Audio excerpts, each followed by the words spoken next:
여러분 안녕하세요. 반갑습니다. 삶의 지혜를 나누는 방송 이보기 TV입니다.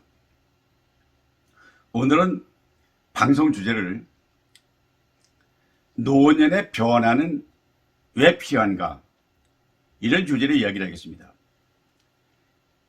왜냐하면요, 마음이 생각이 성장하지 못하면 고복이 되고, 고복으로 쓰러지면 아무 가치 없는 삶으로 자리매김할 수 있기 때문에 우리 나이가 들어도 끝까지 청춘으로 살면서 자녀들에게 추한 모습 보이지 않고 마지막에 사라진 이후에 자녀들이 그리워하는 그런 노년의 모습을 보이자는 주제입니다.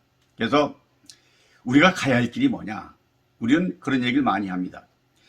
혁신과 변화를 얘기합니다. 기업도 마찬가지, 개인도 마찬가지입니다. 그런데 혁신은 말이 그렇듯이 가죽혁 새로운 신, 가죽을 바뀌는 것, 털을 바꾸는 것, 완전히 체제가 바뀌는 거기 때문에 우리 노인들은 거기까지 가지는 않고요. 변화는 뭐냐? 외부 환경이 나를 바꾸게 만드는 겁니다. 이런 변화의 상징적으로 제가 얘기하는 것이 메뚜기 얘기를 많이 합니다. 메뚜기. 여러분, 메뚜기를 잘 모르시는 분도 계시겠습니다만, 메뚜기는 원래 초록색입니다. 메뚜기가 초록색으로 자랄 때는 뭐냐면, 성장할 때는 벼잎사귀가 초록이기 때문에 거기서 생존하려면 메뚜기는 초록색이어야 됩니다. 근데 벼가 자라서 나와가지고 벼가 무르길 때 되면 갈색으로 변합니다. 갈색으로 변할 때는 메뚜기도 벼잎사귀에 따라서 갈색으로 변해야 생존할 수가 있습니다. 왜? 새들의 먹이가 되지 않으려면 자기 보호와 막이 있어야 될 거 아니에요. 우리 카멜레온 같은 거, 또는 모든 동물들의 보호색, 이건 뭐냐? 그 환경 변화에 적응하는 거죠. 근데 변화는 뭐냐면 내 자신이 내가 살기 위해서 적응해나가는 게 변화입니다. 외부 환경 때문에 내가 변하는 거죠. 근데 누가 먼저 내가 변하는 거거든요. 그럼 뭘 변하느냐? 내가 여러 번 얘기한 바가 있습니다만은, 변화할 때는 첫째 뭘 변해야 되냐면 자기 생각을 늘 변해 나가야 됩니다. 생각이 바로 행동이잖아요. 말이잖아요. 생각. 그 다음에 습관을 바꿔나가야 됩니다. 끊임없이 지금까지 해왔던 습관은 그것이 현재 적응이 안 되면 새로운 변화의 습관을 만들어 창조해 나가야 됩니다. 그 세 번째 중요한 것은 늘 환경의 변화를 추구해야죠. 늘 옛날처럼 환경의 변화, 예를 들면 이렇습니다. 옛날에 우리 시골에서는 온돌 생활을 했지 않습니까? 돌을 놓고 그 위에 불을 떼서 난방을 하고 겨울을 지냈습니다. 요새 서울에서 온돌을 생활한 사람 아무도 없습니다. 다 난방으로, 연탄으로, 또는 가스로, 혹은 또 보일러로 해서 따뜻하게 지냅니다. 이게 변화에 적응하는 거거든요. 그러니까 환경도 그렇게 바꿔나가야 돼. 거기 적응하자는 겁니다. 그 다음에 이제 비전, 눈에 보이지 않는 것 일컫는 꿈을 우리가 비전이라고 하는데, 비전도 늘 그 때에 맞게 해야죠.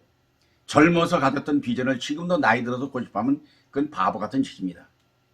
변화해야 됩니다.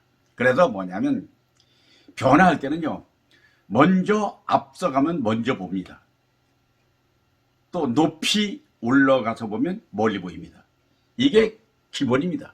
먼저 가고 높이 오르자는 거예요. 이게 변화에 적응하는 지혜입니다. 그래서 이 변화는 나이가 들면 여러 가지 변하지 않습니까? 생활 습관도 변하고 다 변하는데, 그 중에서 생활 리듬을 변화에 적응해야 된다. 왜 그러냐면 젊어서는 잠자는 시간이 일정하지 않을 수 있습니다. 왜냐면 출근 퇴근하고 또 밤새워 작업하기도 하고 야간 근무도 있고 하기 때문에 잠자는 시간이 일정하지 않습니다. 근데 나이 들어 집에 있어서 노인이면은 잠자는 시간을 일정히 정해가지고 시간이 되면 잠잘 수 있어야 됩니다. 이거를 리듬을 깨지 않는 거죠. 두 번째는 뭐냐면 집에 있는 시간이 많아지지 않습니까? 근데 가급적 집에서 소파에 누워서 TV 리모컨이나 돌리고 종일 번둥번둥하고 밥을 집에서 종일 먹고, 우리가 그런 우스갯소리로 집에서 한 끼 먹는 사람이 일식이고, 두 끼 먹으면 이식이고, 세 끼 먹으면 삼식이라 그러잖아요. 여러분, 삼식이라는 소리는 듣지 않도록 그래도 집에 있는 시간을 좀 줄이라는 겁니다. 그게 요령입니다.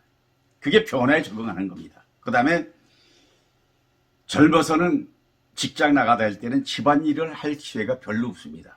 그런데 나이 들어 이제 노년에 집에 있으면 집에서 집안일을 도와주는 일을 적극 나서는 것도 변화의 한 부분입니다.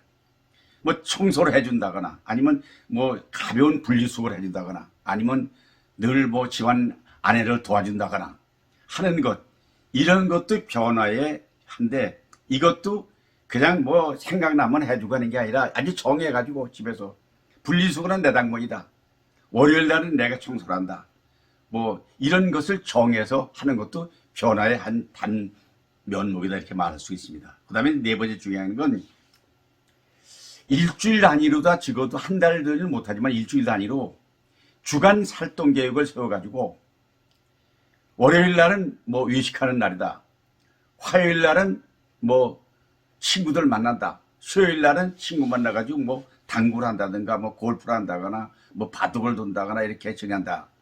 그 다음에 목요일 날은 함께 뭐 영화를 본다, 금요일 날은 외식하는 날이다. 이렇게 주간 단위로 활동 계획을 세워가지고 이게 이제 나이가 들어서 생활하는데 새로운 즐거움을 창조하는 거지 않습니까? 그래가지고 뭐냐, 변화는 뭐냐면 균형 감각을 유지하는 게 활력이 된다, 이런 말씀입니다. 그래서 근데 여기서 이제 제가 진짜 여러분에게 권고 드리는 건, 이 가정생활 하다 보면 결혼생활을 저도 한 52년 같이 살았습니다만은 지난거 돌이켜보면 가족에게 잘못한 거 많이 있습니다. 힘들게 한 일도 있습니다. 눈물도 나겠죠. 근데 이제 노년이 되면 더 이상 가족에게 눈물 나지 않도록 해주라는 겁니다. 그러니까 가족을 울리지 말라. 가족은 뭐 아내일 수도 있고 며느리일 수도 있고 자식일 수도 있고 손자일 수도 있습니다. 내가 존재하는 것이 다른 사람에게 도움이 돼야지, 내가 있으므로 다른 사람에게 피해를 주거나 슬픔을 더해주는 일은 하지 말아달라, 이런 말씀입니다. 그래서 생활 영역을 이제 변화를 수용해야 되는데, 예를 들면 이런 겁니다. 새마을운동이 여러분 아시죠? 70년대에 나와가지고 뭐 새벽쪽에 울렸네, 새아치 발간네 하고 잘살기 운동, 잘 살아보세. 그러니까 환경 개선하고 정신 개발하고 해가지고 소득 증대해가지고 새마을운동 하면 한마디면 잘살기 운동이었습니다. 근데 지금도 새마을운동을 합니다. 근데 지금 새마을운동은 잘살기 운동이 아닙니다. 왜? 요새는 새마을운동 중앙본부에 가보면 생명살림, 아니면 평화나눔, 공경문화창조, 뭐 이런 것을 새마을 국민운동에 캐치프레이즈로 내걸고 있습니다. 그게 변화에 적응하는 겁니다. 그러니까 개인도 마찬가지라는 거죠. 두 번째는 삶의 질을 변화하는 겁니다. 과거의 삶의 질은 소득 증대나 주거 환경 가지고 대개 삶의 질을 얘기했습니다. 오래간만 만나면 너 어디 사느냐? 몇 평짜리 아파트냐? 자동차는 뭘 타냐? 이것만 가지고, 물질적인 것만 가지고 잘 살고 못 사는 결정했어요. 근데 요새는 전혀 그런 거 가지고 하면 잘 사는 게 아닙니다. 뭐냐면, 야, 건강은 괜찮으냐? 너 네 나이에 전립선은 이상 없느냐? 혈압은 어떠냐? 그 다음에 당뇨는 어떠냐? 이런 것, 건강을 체크하는 것. 그 다음에 교육은 요새는 무슨 공부하냐? 요새 뭐 한문 공부하냐? 논어를 배우느냐? 아니면 무슨 컴퓨터를 배우느냐? 뭔가 교육적인 것도 해나가는 거. 그 다음에 여가 활동으로 문화 활동은 뭘 하고 있느냐? 복지관에 나가서 글씨를 배운다든가, 뭐 시를 공부한다든가, 문화 활동. 그 다음에 이제 안전과 환경 운동. 이런 것도 마찬가지로 삶의 생활 영역에 따라서 변화해 나가는 것입니다. 그 다음에 이제 삶의 생활 질은요, 옛날에는 그냥 오래 살면 다 됐습니다. 오래 살면, 아, 장수했다. 몇 살 살았느냐? 아, 90 살았다. 아, 장수했습니다. 근데 요새는요, 장수가 문제가 아니고, 기대수명이 문제가 아니고, 사는 동안에, 만나면 여행은 어디를 많이 다니느냐? 아니면 가족 관계는 몇 사람 되는데, 손자는 일주일에 몇 번이나 집에서 올 수 있느냐? 아니면 삶의 만족은 지금 너 흡족하냐? 뭐 음식은 잘 먹고 있느냐? 뭘 좋아하느냐? 그 다음에 정서적으로 잠 잘 자느냐, 불안하지 않느냐, 그 다음에 야, 너 집에 공기는 맑으냐, 이런 것들이 변화한다는 것은 노년에 상징입니다. 근데 이제 노년이 더 변화에 적응해야 될 거 하나는 뭐냐면은 젊은이들의 잘못 가는 길을 바른 길로 안내해 줘야 됩니다. 그런 옛날에 지금 요즘도 그런 말을 많이 합니다. 나이 먹은 노인이 하나 사라지면 그 마을에 도서관이 사라진 것 같다. 왜 그러냐면 우리 같은 경우에도 저 같은 경우에 예를 들어도 저도 해방을 봤습니다. 6.25를 겪었습니다. 4.19 혁명, 5.16 근데 수없는 격변기를 살아오면서 지금까지 살아있는 것입니다. 그러니까 지금까지 살아온 모든 경험이 돌아보면 그때 그건 잘하고 그건 잘못한 게 드러나지 않습니까? 이것을 후손에게 전달해 주려는 것입니다. 요즘 그냥 방치하고 있는 것처럼 보이는데요. 7포세다라는 젊은이도 7가지를 포기한다는 거예요. 뭘 포기하느냐? 그건 대개 뭐 결혼도 포기하고 연애도 포기하고 내 집 갖기도 포기하고 직장도 포기하고 모든 7가지의 중요한 것을 포기하고 산답니다. 이게 잘된 겁니까? 이거 잘못된 거죠. 이거를 국민운동으로 나이 든 사람들이 이래서는 안 된다는 것을 적어도 자기 가족에게 가르쳐야 되고 이웃에 가르쳐야 되고 그래서 그것을 사회봉사를 통해서 전달해주는 이런 것이 삶의 변화에 적응하는 환경에 적응하는 그 요인이 될 것입니다. 그래서 노년의 변화는 왜 필요한가? 딱 그거죠. 마음과 생각이 성장 못하면 고목으로 쓰러지면 아무 가치 없다. 그러나 끝까지 청춘으로 살고 자녀들에게 부담되지 않고 이상 떠나고 난 다음에 그리워하면서 눈물 짓게 하는 참 좋은 분이었다.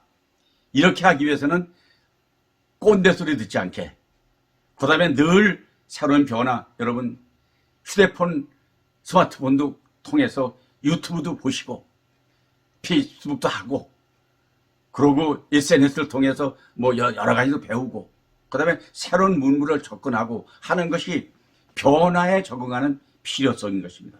여러분 삶의 질을 향상시키십시오. 생존해서 나이만 먹다 죽는 것이 보람이 아니라는 걸 말씀드리면서 여러분 오늘 좋은 날입니다. 이벽에 더불어서 여러분 다 함께 오늘 노년의 변화는 왜 필요한가를 얘기했습니다. 오늘도 여러분 보다 나은 어제보다 나은 오늘보다 더 나은 내일을 꿈꾸면서 그래도 아직도 희망의 최고의 날은 오지 않았다 기다리면서 오늘도 화이팅 합시다. 화이팅! 화이팅! 화이팅! 감사합니다.